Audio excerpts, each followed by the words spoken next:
guys, and welcome back to the channel. I have a busy day in the kitchen today, so I thought I'd pick up the camera, film a few snippets for you.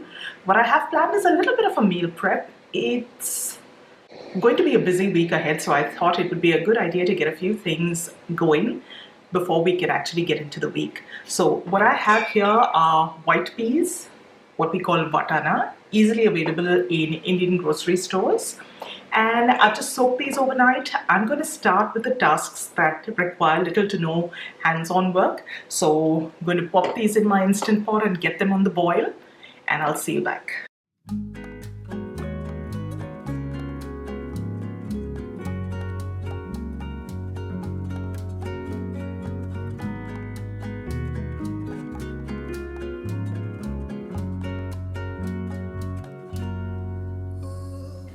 With that out of the way, next up we're going to prep a little breakfast.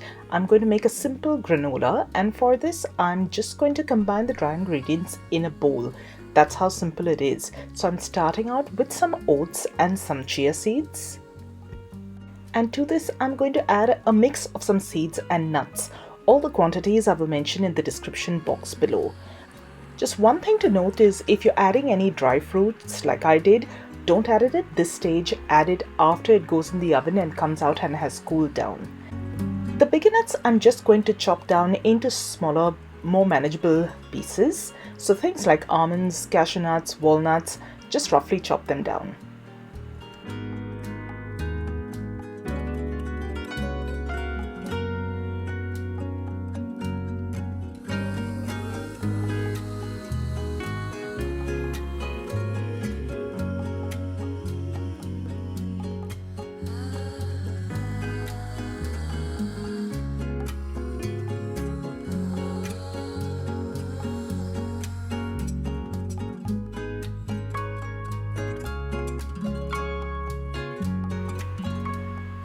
At this point, just give everything a good mix so that everything's well incorporated.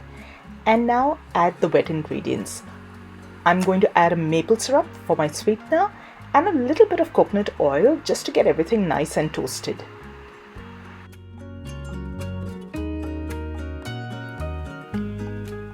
We're going to season it with a little bit of salt, just a pinch, and this bit's optional, but I like to add a little bit of cinnamon powder to this as well and mix everything thoroughly.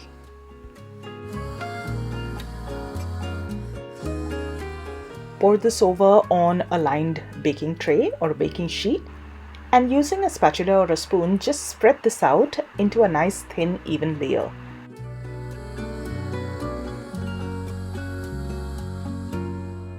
And pop it into an oven till everything's nice golden and toasted.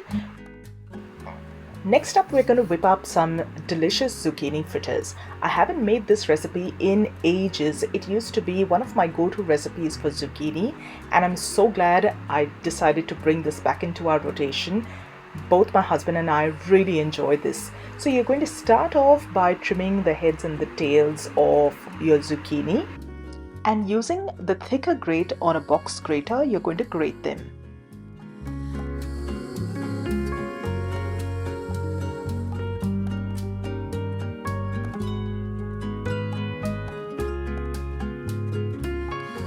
To this I'm going to add a little bit of salt, about a quarter teaspoon. This will draw out all the moisture and help our fritters stay together.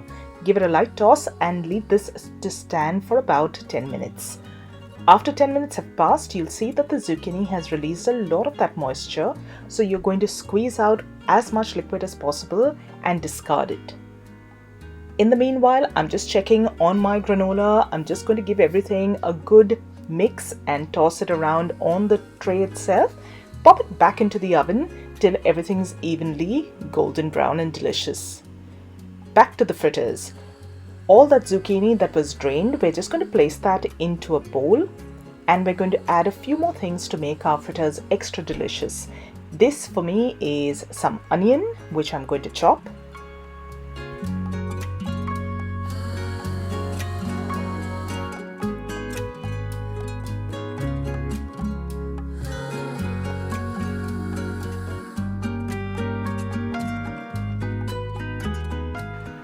Some chili flakes. You can also use fresh chili finely chopped.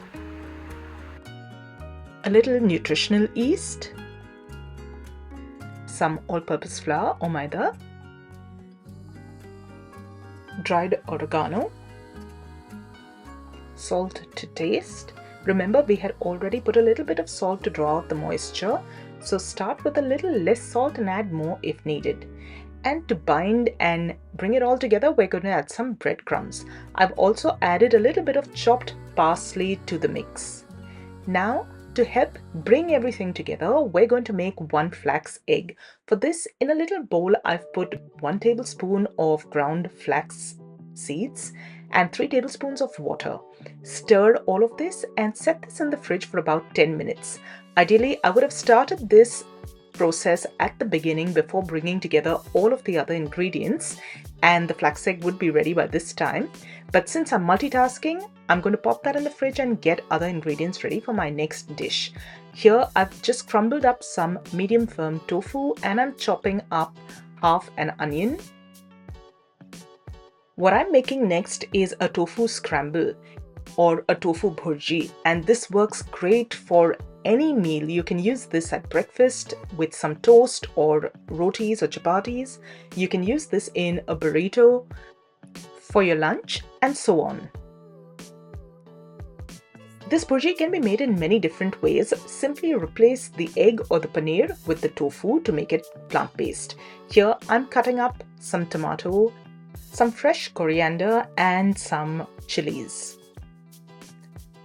I'm going to set these ingredients aside for now because my flax egg is ready, and like you can see, everything has thickened into this egg-like consistency. I'm going to add this to my zucchini fritter bowl and mix everything well. These fritters are now ready to be fried.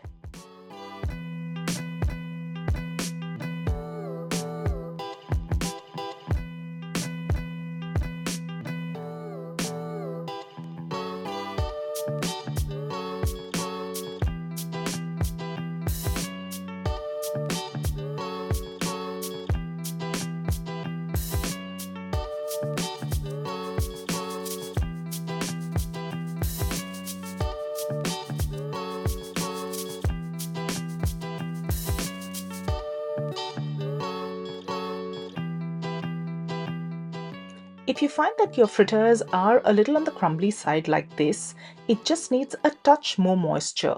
So what I'm going to do is add a little bit of soy milk to the batter, just a spoonful, before I can put the next batch on the pan. And you're going to continue frying these fritters till you're done with the mix.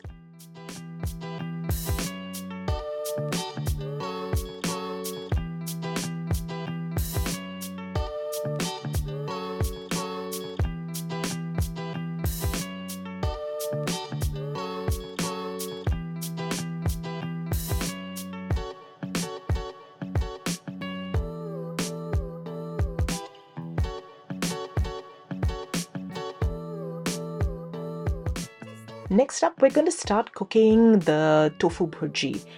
For this, I'm going to add some oil to a pan. And we're going to start by sauteing the chopped onions.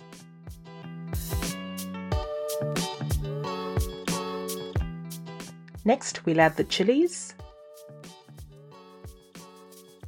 and some spices. I'm going to add some turmeric powder, some freshly crushed black pepper, and a little bit of garlic powder.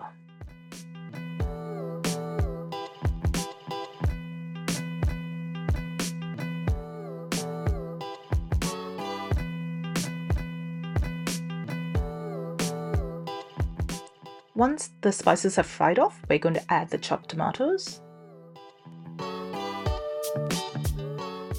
Once the tomatoes have cooked through and softened a little bit, we're going to add the crumbled tofu.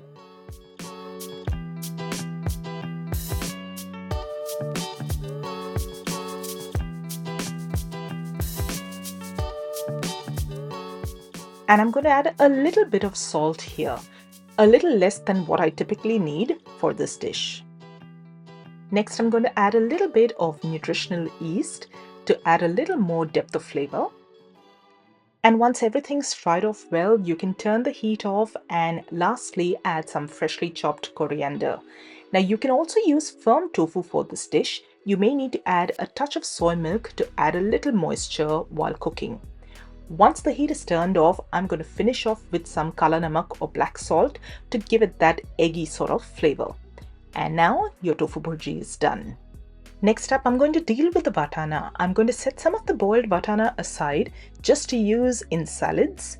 And with the rest, I'm going to whip up a very basic raga. This can be added to a lot of chaat options during the week for snacks or even a lighter meal. And this I'm keeping as simple as possible. In a vessel, I'm going to add a little oil, some turmeric powder, some chilli powder, and stir that till it's just about lost its rawness. And I'm going to add the peas and the water that it was boiled in and cook this off for about 5 minutes or till it thickens up a little bit, like you can see here. Then adjust the seasoning, add a little salt if required, and I'm going to squeeze in a little bit of fresh lime juice at the end, and that raga is ready. With that done, the next dish that I'm going to tackle is my version of palak paneer. Of course, instead of the paneer, I'm just going to use some tofu. I start off by prepping all of the ingredients. So I'm just going to sort through the baby spinach leaves, which is what I'm using here. Give that a good rinse through and chop the veggies and the aromatics that I'm going to need to make the curry.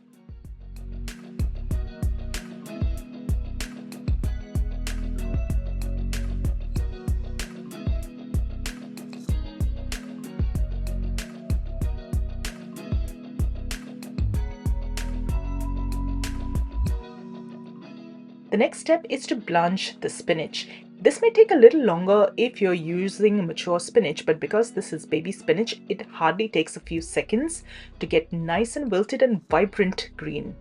I'm going to stop the cooking process by draining this spinach into a bowl with ice cold water. Next, I'm going to move on with prepping the tofu. I'm going to just cut these into little triangular shapes. You can cut these into cubes or sticks as well.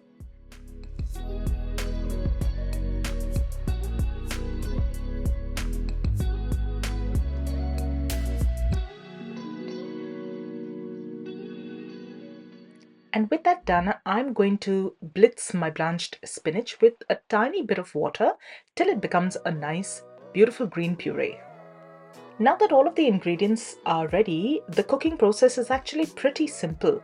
In a large pot, or in this case I'm using a pan, I'm going to pour some oil and I'm going to add a little bit of cumin seeds to the oil. I'm going to let this heat through, and in goes the chopped onion, which I'm going to saute for a little bit.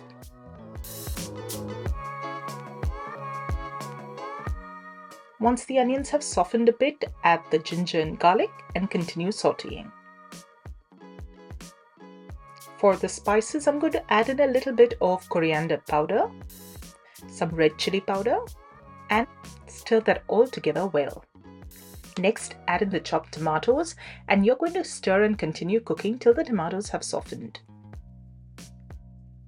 I'm going to deglaze the pan by adding a couple of spoonfuls of water and letting the spices continue cooking.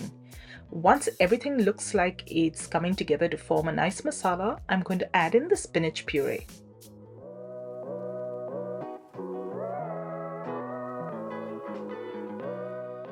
And once that spinach has absorbed all of those flavors, just add a little water to the mixer container and swirl that around to absorb all of the last bits of spinach and add that to the pan. This will help adjust the consistency as well. I'm just going to season this up with a little bit of salt to taste, and I'm also going to add a tiny bit of black salt to enhance the overall flavor. Once the spinach starts simmering a little, I'm going to add the tofu pieces into the curry and let this continue cooking. If you're stirring this, be very gentle so that the pieces of tofu don't break up.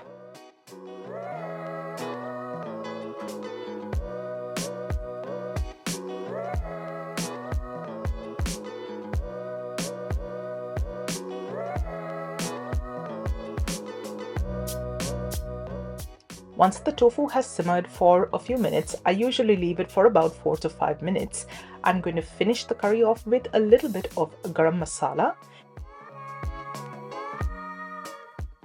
This next stage is optional. I happen to have some on hand, so I added some thickened plant cream. On other occasions, I've also just simply used a little bit of soy milk to mellow everything out.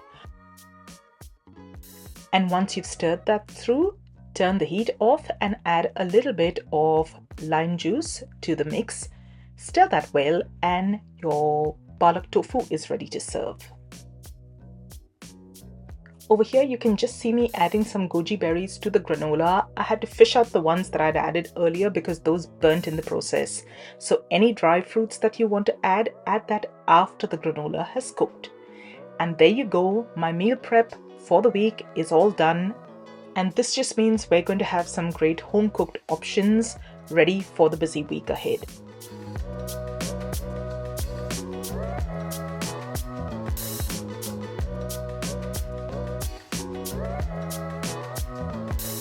So that's it guys, that was a pretty intense afternoon, but I'm so happy with the outcome. Like you can see, I've got a lot of food ready for the week, and all that's left is now to put it away and enjoy it as the week progresses.